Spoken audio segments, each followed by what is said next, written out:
नमस्कार। Republic India में आपका हार्दिक स्वागत है। देखिए, आजकल मीडिया वर्ल्ड में एक बड़ी विचित्र सी स्थिति पैदा हो गई है। आज से 3-4 साल पहले तक सब लोग अखबार पढ़ा करते थे, टेलीविजन देखा करते थे। टेलीविजन में हमको अलग प्रकार के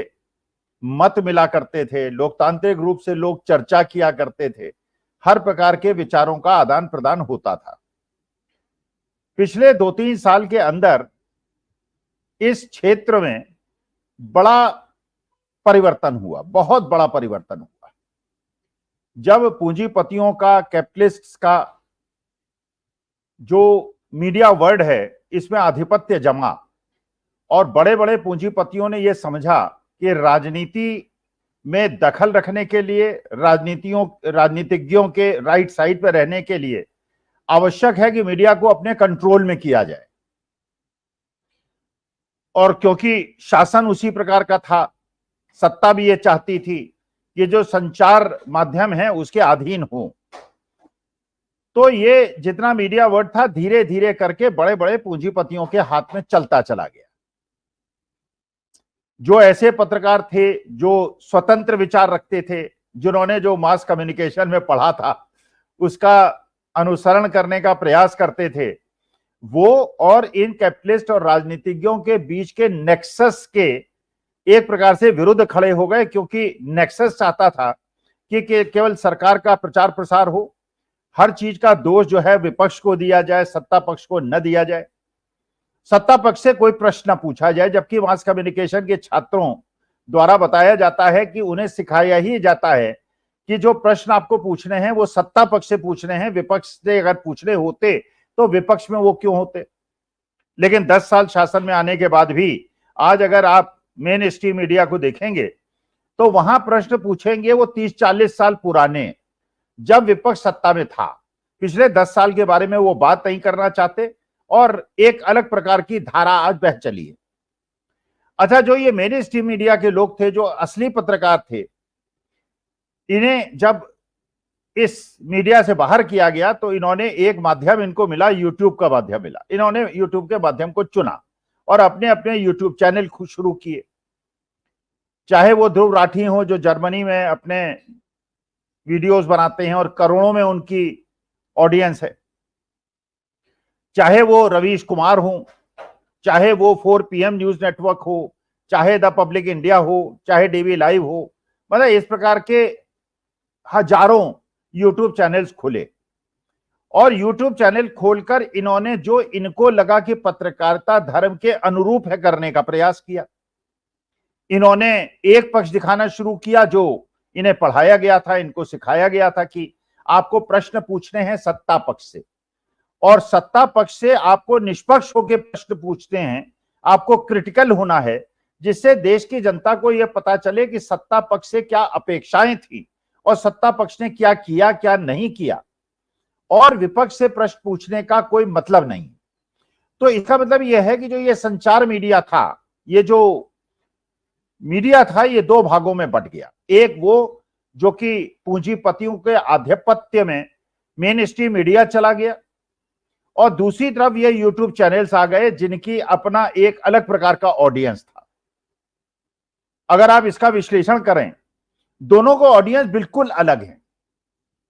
यूट्यूब चैनल के ऑडियंस जो है बिल्कुल अलग हैं, और जो मेन स्ट्रीम मीडिया के ऑडियंस है वो बिल्कुल अलग हैं, और वो उनसे एक प्रकार से एडिक्टेड है।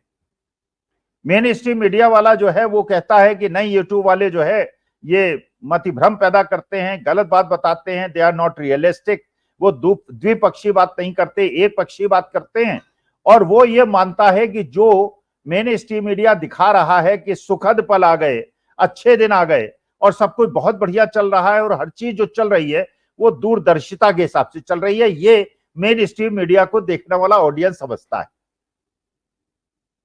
और जो यूट्यूब चैनल का ऑडियंस है वो ये मानता है कि हमने तो मेन स्ट्रीम मीडिया को देखना ही छोड़ दिया। वो कहते हैं हमने 2-3 साल से तो मेन स्ट्रीम मीडिया ही देखना छोड़ दिया, अब हम देखते हैं केवल यूट्यूब के जो विचार है लोगों के, चाहे वो रवीश कुमार हो, चाहे ध्रुव राठी हो, चाहे sathindi.com हो या 4PM हो, द पब्लिक इंडिया, कोई भी हो, वो कहते हैं हम तो इनको सुनते हैं और इन्हीं, तो लोगों ने शिफ्ट किया, मेन स्ट्रीम मीडिया से शिफ्ट किया उन्होंने यूट्यूब चैनल्स की तरफ, ओटीटी प्लेटफॉर्म्स की तरफ। जब आपने ये देखने का प्रयास किया कि इनके ऑडियंस की संख्या किसकी बढ़ी और किसकी घटी, तो ये देखा गया कि जो मेन स्ट्रीम मीडिया है धीरे धीरे उसकी ऑडियंस कम होती चली जा रही है, और जो यूट्यूब चैनल्स की ऑडियंस है वो बढ़ती चली जा रही है। ये पिछले 2 साल के अंदर आपने लगातार देखा। जिन यूट्यूब चैनल्स की टोटल ऑडियंस एक महीने के अंदर 3-4 करोड़ होती थी, आज उनकी ऑडियंस जो है वो 40 करोड़ 35 करोड़ है। और सारे यूट्यूब चैनल्स की अगर टोटल ऑडियंस को आप कैलकुलेट करें तो एक महीने के अंदर वो 100 करोड़ के आसपास है। और जिस गति से वो बढ़ रही है, जिस गति से यूट्यूब चैनल्स के सब्सक्राइबर्स की संख्या बढ़ रही है और ऑडियंस की संख्या बढ़ रही है, ये एक विचित्र स्थिति पैदा हो गई है जिसमें मेन स्ट्रीम मीडिया के ऑडियंस तो उसके साथ लगे हुए हैं, लेकिन धीरे धीरे मेन स्ट्रीम मीडिया के ऑडियंस भी यूट्यूब चैनल्स की तरफ शिफ्ट हो रहे हैं। अभी 2-3 दिन पहले एक कार्यक्रम किया नविका कुमार ने, टाइम्स नाउ की पत्रकार हैं, और उन्होंने 5-6 अपने पत्रकारों के साथ बैठ के एक मीटिंग की जिसको वीडियो बना और जो प्रसारित हुआ। उन्होंने चिंता व्यक्त की कि ये यूट्यूब चैनल की ऑडियंस क्यों बढ़ रही है और ये लोग इतना हंगामा क्यों करते हैं कि हमारी ऑडियंस बढ़ रही है, हमारी ऑडियंस बढ़ रही है। लगता है उनके दिमाग में एक चिंता है, और चिंता यह है, अगर आप एक इकोनॉमिक मॉडल के हिसाब से देखेंगे तो ये जितने टीवी चैनल्स हैं इनमें करोड़ों रुपए की फिक्स्ड एसेट्स भी हैं और बाकी दिन चर्चा के खर्चे भी हैं, और इनकी अपने एम्प्लॉय की संख्या बहुत ज्यादा है, एयर कंडीशनिंग है, ट्रांसपोर्टेशन है, दुनिया भर के खर्चे हैं। अभी तो चलिए इनका काम इसलिए चल रहा है कि सत्ता पक्ष के पक्ष में ये बात कर रहे हैं, तो सत्ता पक्ष से भी इनको एडवर्टीजमेंट्स मिलते हैं, सपोर्ट मिलता है, और साथ साथ क्योंकि ये सत्ता पक्ष के साथ हैं और सत्ता पक्ष के पक्षकार हैं, इसलिए प्राइवेट सेक्टर के जो एडवर्टीजमेंट्स होते हैं वो भी इनको देते हैं, इसलिए जिससे इनको लाइजनिंग करने में प्राइवेट सेक्टर को सत्ता के साथ इस मीडिया समूह का फायदा मिल सके। लेकिन फिक्स एसेट तो इतने ज्यादा, कैपिटल इन्वेस्टमेंट तो इतना ज्यादा, और रिटर्न अभी तो है क्योंकि सरकार आपके मन मुताबिक है, लेकिन जिस प्रकार का चुनाव का रिजल्ट दिया है 2024 में, तो ये नहीं समझ में आ रहा है कि जो सरकार है ये 1 महीने की है, 2 महीने की है, 3 महीने की है, और उसके बाद अगर इंडिया गठबंधन की सरकार बनी, और जिस प्रकार से कांग्रेस पार्टी ने इन मेन स्ट्रीम मीडिया का बाइकआउट किया है और अपने लोगों को इनके प्रसारण में भेजने से मना कर दिया है, और जिस प्रकार से इन मेन स्ट्रीम मीडिया ने सत्ता पक्ष का ही केवल पक्ष लिया है और सारी कमियां विपक्ष में निकाली हैं, और विपक्ष के नेताओं को किस प्रकार से धूल धूसरित किया है, तो अगर सत्ता बदलेगी, जो कब बदलेगी, 1 महीने 2 महीने 3 महीने के बाद, तो उसके बाद तो इनकी परिस्थिति बहुत ज्यादा खराब हो जाएगी। इन्वेस्टमेंट तो इनके बहुत ज्यादा होंगे, खर्चे तो इनके बहुत बढ़ चुके हैं जिनको ये कम नहीं कर सकते, और इनकम होगी नहीं तो इनका खर्चा कैसे चलेगा। अच्छा, दूसरी तरफ यूट्यूब चैनल्स हैं जिनके भी दफ्तर हैं, जिनके भी कार्यक्रम हैं, लेकिन क्योंकि ये मीडिया चैनल्स नहीं है, ये यूट्यूब चैनल्स है, इनके खर्चे बहुत ज्यादा कम है, और क्योंकि इनकी इनकम जो है वो एडवर्टीजमेंट से ज्यादा यूट्यूब के माध्यम से है, और यूट्यूब में इनकम का मेन स्रोत, मेन कारण जो है वो है सब्सक्राइबर्स और व्यूज पर, और कितनी देर व्यूज चले, उसके अंदर कितने यूट्यूब के एडवर्टीजमेंट चले, उसके आधार पे उनकी इनकम है। तो इनकम यूट्यूब की भी बढ़ती चली जा रही है और इन यूट्यूब चैनल्स की भी बढ़ती चली जा रही है, और अच्छी खासी इनकी इनकम है, कोई समस्या इनको नहीं है। अब सवाल यह है कि जैसे मेरी परिस्थिति है, बड़ी विचित्र परिस्थिति है, रोज 3 प्रोग्राम मैं यूट्यूब चैनल में करता हूं। एक सुबह 8 बजे आप लोग जो देख रहे हैं ये पब्लिक इंडिया में मेरा प्रोग्राम होता है, 2 बजे 4 PM में मेरा एक लाइव प्रोग्राम होता है निधि तिवारी के साथ,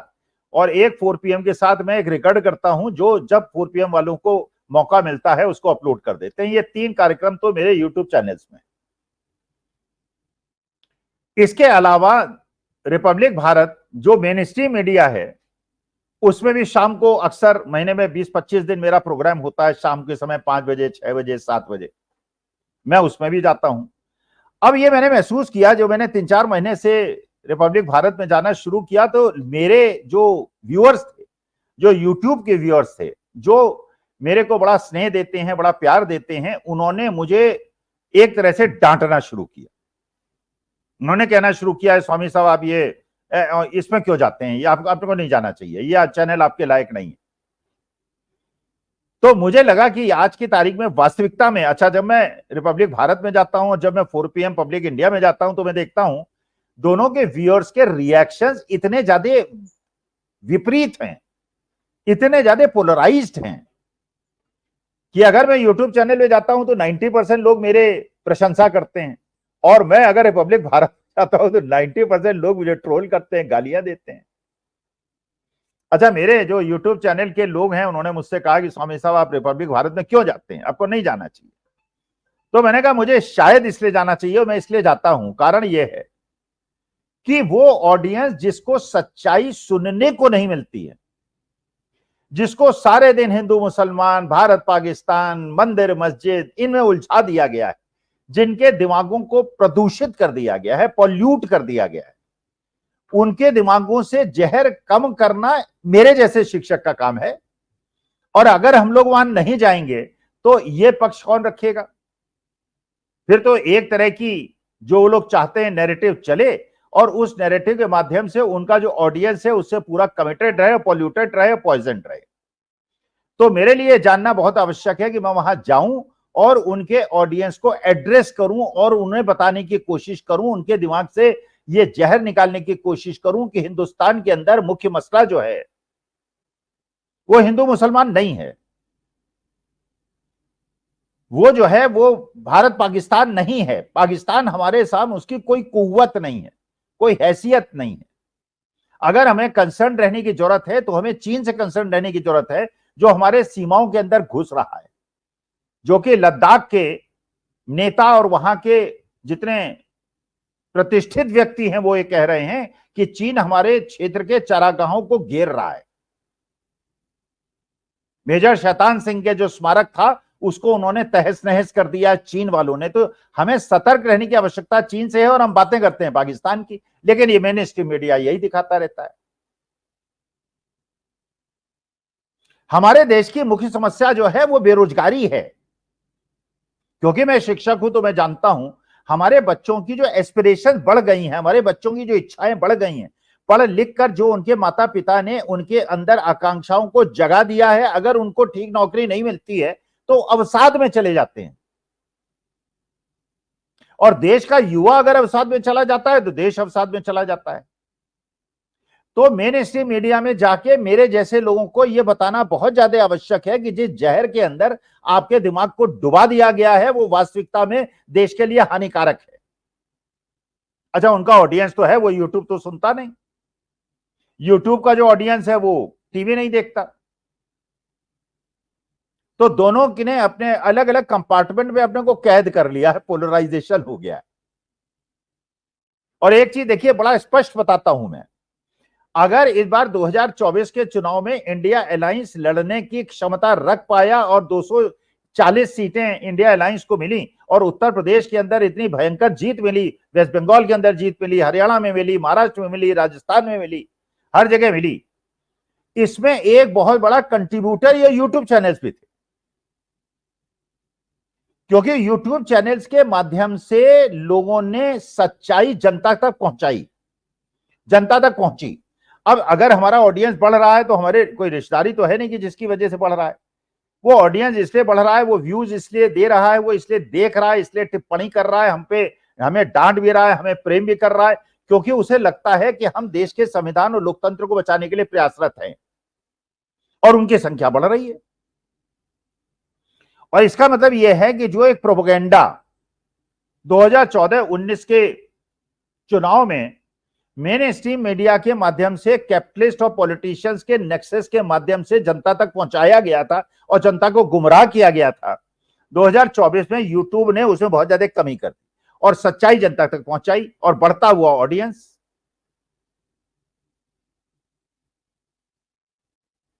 क्योंकि जनता तक ये बात पहुंची जो कि मेन स्ट्रीम मीडिया के माध्यम से पहुंच ही नहीं सकती थी।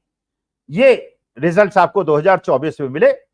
और आज के तारीख में माननीय मोदी जी की सरकार नहीं है, ये सरकार एनडीए की सरकार है जो कि चंद्रबाबू नायडू और नीतीश कुमार पे निर्भर करती है। और अब निर्णय हो ही गया है, आपने सुना ही होगा कि बीजेपी ने डिसाइड कर लिया कि अजीत पवार से उनका तलाक हो जाएगा।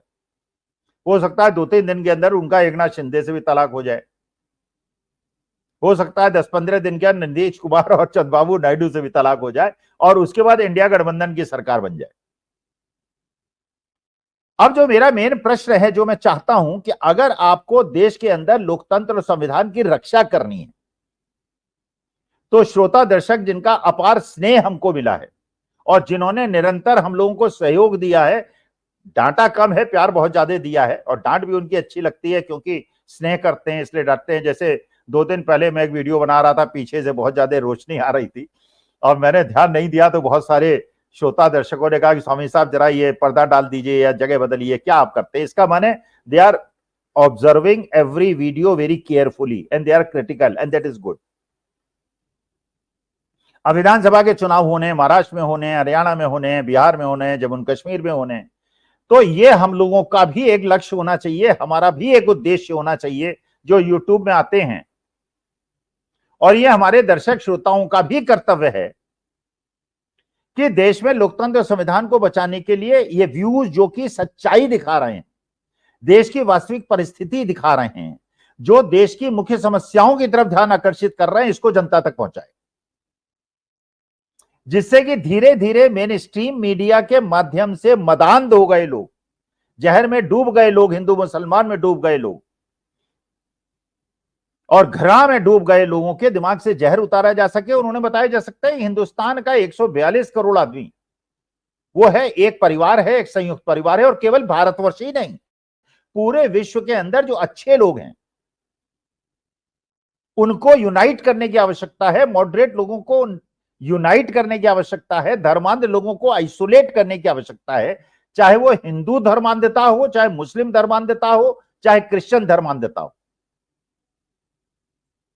इसलिए आप लोगों से निवेदन है, जो भी इस वीडियो को देख रहे हैं और जो भी ध्रुव राठी के वीडियो को भी देखते हैं और बाकी जितने भी यूट्यूब चैनल्स हैं उनको देखते हैं, मैं केवल एक चैनल की बात नहीं कर रहा हूं, मैं भी पब्लिक इंडिया में बैठा हूं, 4 PM में बैठूंगा, लेकिन मैं केवल उन चैनल्स की बात नहीं कर रहा हूं जिसमें मैं बैठा हूं या मैं अपने केवल व्यूअर्स को बढ़ाने का प्रयास नहीं कर रहा हूं। मैं कह रहा हूं कि जो भी यूट्यूब चैनल आप देखते हैं उसमें जो आपको लगता है कि सच्चाई जनता तक पहुंचनी चाहिए, उसको प्रचारित प्रसारित करने में कृपा करके अपना योगदान दीजिए, क्योंकि इसको जितना आप सुनेंगे, जितना आप सुनाएंगे, जितना आप वितरित करेंगे, जितना दूसरे तक ये बात पहुंचेगी, उतना मेन स्ट्रीम मीडिया द्वारा जो फैलाया हुआ जहर है वो कम होगा और देश के लोकतंत्र संविधान के लिए एक शुभ संकेत होगा। क्योंकि हॉस्टिलिटी बहुत ज्यादा बढ़ गई है और इस हॉस्टिलिटी को बढ़ाने में जो ये मेन स्ट्रीम मीडिया है इसका बहुत बड़ा योगदान है। वो ये नहीं समझ रहे हैं कि अगर देश का लोकतंत्र और संविधान खत्म हो गया, देश की एकता अखंडता खत्म हो गई, अगर आपने देश के अंदर भाई भाई को लड़ा दिया, परिवार के अंदर बंटवारा करा दिया, जब देश ही नहीं रहेगा तो आपकी इनकम कैसी होगी और आपकी कॉर्पोरेट वर्ल्ड की आगे की भविष्य की कामनाएं कैसे होंगी? ये एक शॉर्ट टर्म प्लानिंग होगी, लेकिन लॉन्ग टर्म प्लानिंग के लिए आवश्यक है कि हमारे देश के अंदर आप किसी धर्म और जाति को बिलोंग करते हो, लेकिन अगर आप एक अच्छे हिंदुस्तानी हैं तो हम आपका मान सम्मान करते हैं। हम केवल इसलिए आपका मान सम्मान नहीं करेंगे कि आप नीरव मोदी हैं या ललित मोदी हैं या मेहुल चोकसी हैं या बाकी ऐसे लोग हैं जो देश की संपदा लूट के भाग गए, इसलिए प्रेम नहीं करेंगे कि आप हिंदू हैं। और अगर आप अशफाकुल्लाह खान की संतान हैं, अब्दुल हमीद की संतान हैं, ब्रिगेडियर उस्मान की संतान है, तो इसलिए आपसे घृणा नहीं करेंगे कि आप मुसलमान हैं। आप देशभक्त हैं, इस देश के लिए आपने खून बहाया है, आप देश के लिए बिल्कुल पूरी तरह से निष्ठावान हैं, तो आप हमारे हैं। अगर आप इस देश के लिए निष्ठावान नहीं हैं तो आप हिंदू हो, मुसलमान हो, कोई हो। और हम जिस प्रकार के स्टेटमेंट कंगना रनौत और उसकी बहन ने दिए हैं पंजाबी लोगों के लिए और खालिस्तानी कह के उनको पुकारा है और पूरे स्टेट को बदनाम किया है, हम उसका विरोध करेंगे, सच्चाई का हमेशा साथ देंगे, महात्मा गांधी का साथ देंगे। किसी भी स्थिति में हम महात्मा गांधी से गोडसे की तरफ शिफ्ट नहीं करेंगे। लेकिन जो मेरे दर्शक जो यूट्यूब चैनल मुझे देखते हैं, कृपा करके मुझसे क्रोधित ना हो। अगर मैं मेन स्ट्रीम मीडिया में जाता हूं तो केवल अपनी बात, आपकी बात मेन स्ट्रीम मीडिया के उस ऑडियंस तक पहुंचाना चाहता हूं जिनको असली बात, देश हित की बात, राष्ट्रहित की बात, संविधान और लोकतंत्र की बात नहीं पहुंच पा रही है। तो शायद हम लोगों के जाने से वो धीरे धीरे वो ऑडियंस जब देखेगा कि सच्चाई इधर है तो वो यूट्यूब चैनल की तरफ आएगा। और आप लोगों से भी मेरा निवेदन है कि यूट्यूब चैनल को प्रचारित प्रसारित करें, फैलाएं। ध्रुव राठी के वीडियो जब मैंने देखा तो मेरी आंखों में आंसू आ गए और मैंने देखा कितना देशभक्त लड़का है, एक युवा लड़का है जो कि इस देश की मिट्टी से प्यार करता है, इस देश के संविधान और लोकतंत्र से प्यार करता है। और आज जो ये यूट्यूबर्स अपनी जान पे हथेली पे रख के जिन्होंने पिछले 2 साल के अंदर अलख जगाई है, लोक संविधान बचाने का प्रयास किया है, ये सबको प्रणाम करने योग्य है। और सारे आप जितने श्रोता और दर्शक हैं उन्हें भी प्रणाम करने का मेरा मन होता है जिन्होंने हमारा साहस बढ़ाया है, हम यूट्यूबर्स का साहस बढ़ाया है। और आगे आने वाले विधानसभा चुनाव के पहले ऑडियंस जो यूट्यूब चैनल्स का है उसको और बढ़ाइए, जिससे कि जनता तक सच्चाई पहुंचे और झूठ और फरेब का जो एक वातावरण पूरे हिंदुस्तान में पैदा करके हिंदुस्तान को तोड़ने का प्रयास हुआ है उसे रोका जा सके। धन्यवाद, नमस्कार और प्रणाम।